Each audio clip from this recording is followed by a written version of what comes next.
Hi everyone, welcome to my channel if you're new here, or welcome back if you're a returning viewer or subscriber. Today's video is one that I look forward to filming every single year because in terms of themed reading, autumn is my favourite season to do it in.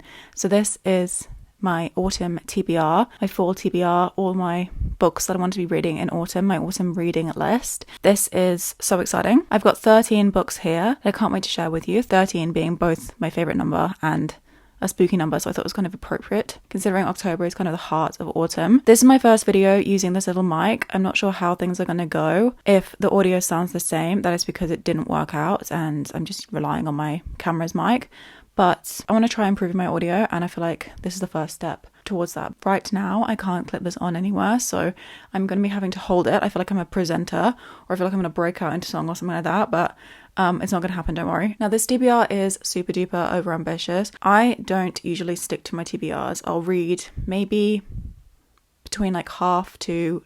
No, maybe that's a bit harsh on myself. 2/3 to 3/4 of it. But I don't think I've ever got through an entire seasonal TBR within the season. I actually hope to read the books I'm listing within. But yeah, we've got a real range of things here. We've got a romance, we've got some lit fic, we've got some classics, some dark academia books, all the things, even a non-fiction. I'll start to share them with you. Without further ado, let's just get on to the video and talk about all the books I would love to get to this autumn. The first book I have here is Nightshade by Autumn Woods. Yes, you heard that name correctly. I feel like this has to be a pen name. But this is the one book I've kind of let myself purchase this autumn season. I just couldn't not get it. I've seen so many people reading this. I've even seen a girl on the train, saw her reading it, and I was like, I want to speak to you about that book, and I haven't even read it myself, so can't do that. I think people describe it as like dark academia, but in like a modern setting. I would have gone into this thinking this was kind of medieval or something, but it's not. Let's see what it says here. Isolated in the Scottish Highlands, Sorrow Song University only welcomes students from the most powerful families. Ophelia doesn't belong, but a rare scholarship grants her the perfect opportunity to investigate the accidental death of her parents near the castle grounds. So I think this is a dark academia romance, but I don't believe we have any magic. That could be wrong though. Things get off to a rocky start when she runs afoul of the mysterious Alex Corbo Green, son of her prime suspect. As far as she's concerned, he's just a younger version of his billionaire father, a monster hiding beneath a beautiful facade. When an unknown tormentor begins to stalk Ophelia, she realizes that she may not be able to survive Sorrow Song on her own. Alex becomes her unexpected ally and her alibi for murder. What the heck? But as she starts falling for the soft heart that hides behind his hard exterior, her hunger for revenge wavers for the first time. Can she really bring herself to destroy everything he's ever known? I love that. I love an MMC who is not what he seems. You know, that hard exterior, maybe a little bit cocky, but actually deep down is a softie, especially for his girl. This is really exciting. I feel like I'm going to get to this one sooner rather than later because when you add a new book to your TBR, I feel like the time to be reading it is immediately because that's when you're most excited for it. Slightly different vibe here. We have Drive Your Plow Over the Bones of the Dead. I'm not going to pronounce this author's name, but that is it. It's a winner of the Nobel Prize in Literature. And I've heard incredible things about this. It's also a Fitzcarraldo. I trust everything they ever produce. Every single book I've read from them has been perfection. In a remote Polish village, Jania, an eccentric woman in her 60s, recounts the events surrounding the disappearance of her 2 dogs. She's reclusive, preferring the company of animals to people. She's unconventional, believing in the stars. And she's fond of the poetry of William Blake, from whose work the title of the book is taken. When members of a local hunting club are found murdered, Jania becomes involved in the investigation. By no means a conventional crime story, this existential thriller by the Nobel Prize in Literature laureate offers thought-provoking ideas on our perceptions of madness, injustice against marginalized people, animal rights, and the hypocrisy of traditional religion, belief in predestination, and cause a genuine political uproar in Poland. Sign me up. Sounds so good. It's a bit thrilling as well. That's why I thought it'd be perfect for the season, because I always like to throw a lit fic in there, but I want one that's still on theme. Out on a Limb by Hannah Bonam-Young. This is the one like contemporary romance we have here. I'm told this is the perfect book to read in the autumn time, partly because I think these 2 characters meet on Halloween night. Can't get much better than that. So we're following Win and we're following Bo, and they have a one-night stand. It results in an unexpected, unplanned pregnancy, obviously unplanned. It's about them kind of like co-parenting and then gradually falling in love across the pregnancy. So I've been told this is very like pregnancy focused. Like a lot of this is about like those 9 months of being pregnant. Don't love that really. I just don't care for that right now. I've never read anything about that and I don't think I would be massively interested in it, but I've heard nothing but great things about this. This relationship is really beautiful, really wholesome. They're just like besties, you know, they form this friendship and then it turns into something a little bit more. Could be good. Rebecca by Daphne du Maurier. This is this beautiful cover here from Virago Modern Classics. I have read this, so this would be a reread. I read it when I was about 13, so many years later, I want to get to it again, and I want to read this for a video, but I'm not going to tell you what that video is. This is a book I feel like I'm least likely to get to, just because I'm kind of putting off the video because there's a lot of research that has to go into it before I actually produce it, but it's one I've been putting off for a long time, so maybe if I kind of force myself, I could get to this autumn. I don't know. I feel like this is an autumn book. It's very spooky. We're following this girl. She's an unnamed protagonist, and she marries this man called Max de Winter, and he has an ex-wife called Rebecca. She gets kind of swept away with Max. There's like a significant age gap between them, I think. She goes back to his country estate and she's haunted by Rebecca. She feels like there's these unanswered questions. The way her husband treats her is like, I don't know, there's just like some spooky things going on here. Yeah, I'm not going to say any more because I feel like I'm going to spoil it, but it's a fun story. It's very atmospheric. If you didn't know this already, Daphne du Maurier was inspired by the Bronte sisters, in particular Charlotte Bronte when she wrote Jane Eyre. There's similarities between these books to the point where if you're a big Bronte fan, you're kind of like a little bit sus of this. I know my mum for sure, she loves Jane Eyre, but she doesn't like Rebecca as much because she sees it as a little bit of a rip-off. It's just like heavily inspired, but that's beside the point. Love Jane Eyre. I enjoyed Rebecca at the time, but I think I was too young to be reading it, so I'm excited to reread it and hopefully enjoy it much more.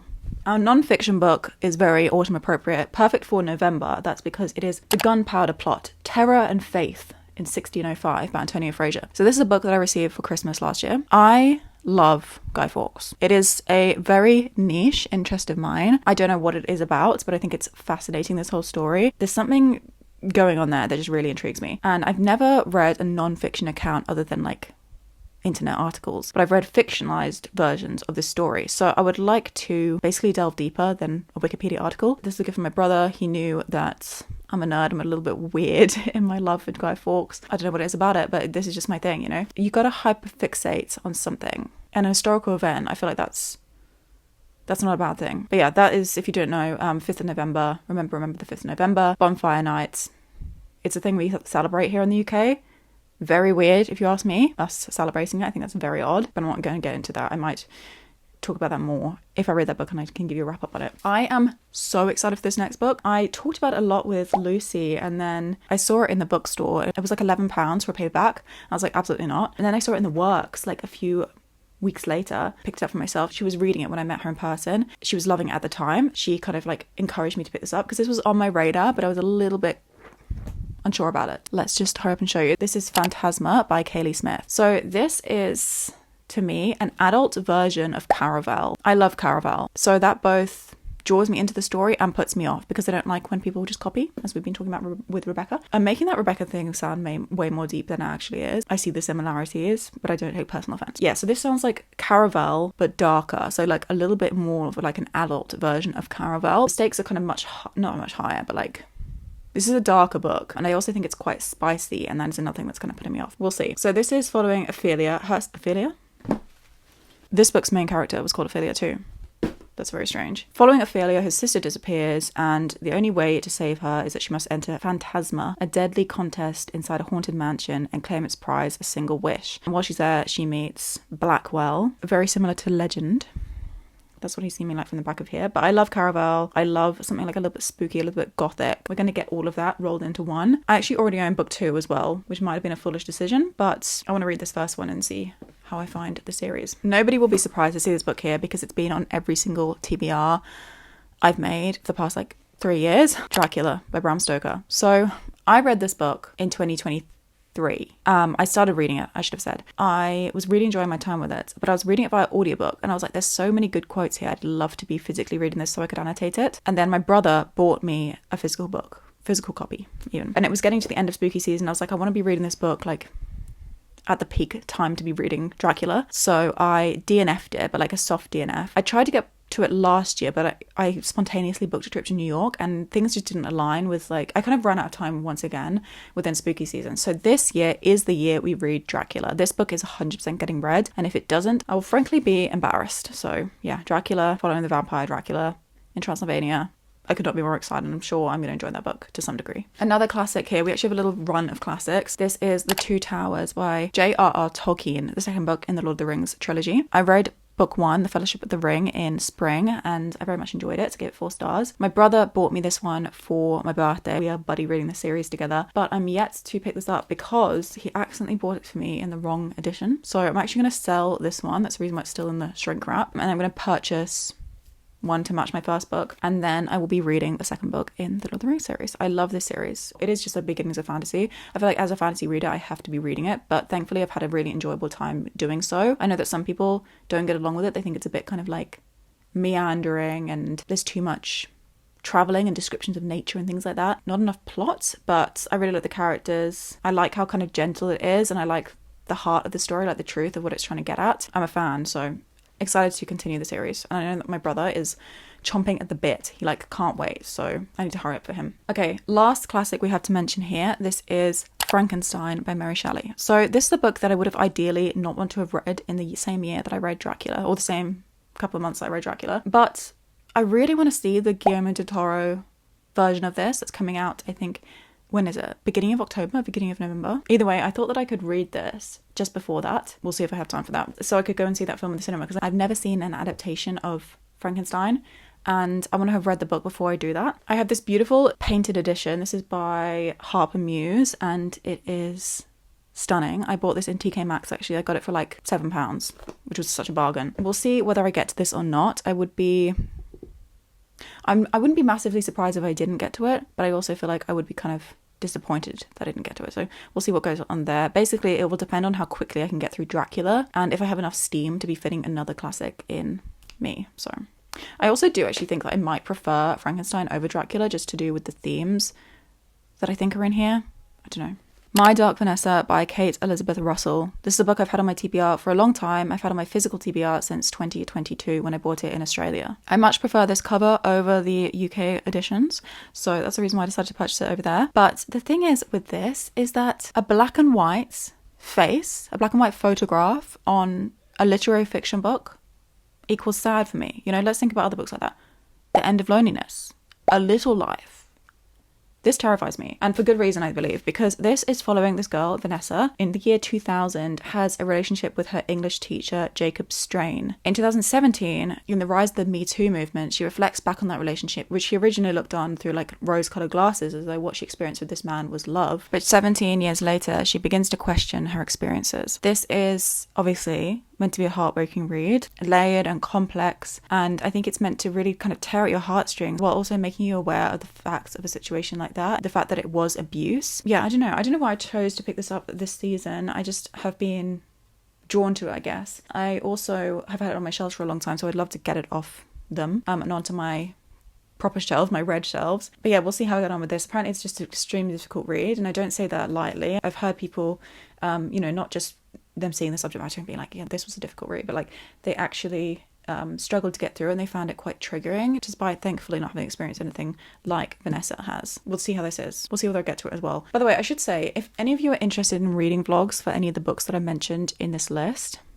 let a girl know, because I would happily do that. I plan to vlog Dracula anyway, and obviously Rebecca, if I get around to that one as well. But if there's any of the other ones that you are interested in me reading and showing it to you, then I'm very happy to do that, more than happy to do that. Actually, I was also thinking of vlogging this experience, and this is Babel by R.F. Kuang. So this is a book that my colleague has highly recommended to me. Before that, obviously, like I heard so much hype about this, I got it actually in release because I found a signed copy in the bookstore. So I've been intrigued by this book since the dawn of time, particularly since I was also really interested in the Poppy War trilogy as that came out. Haven't read that either. So this will be my first book by Rebecca. This is a dark academia book set in Oxford, I think during the 1800s. Is that correct? 1836. Particularly about colonization, but about also like the dark history of education, essentially. Following this boy called Robin, who is brought over from Canton to England by this man who's kind of mentoring him, and he studies at Oxford. I should say this book is like slightly magical realism-esque. The thing they're studying is at this tower called Babel, which doesn't actually exist in Oxford. But everything they do there is got like a magic system to it, basically. So Robin is brought over to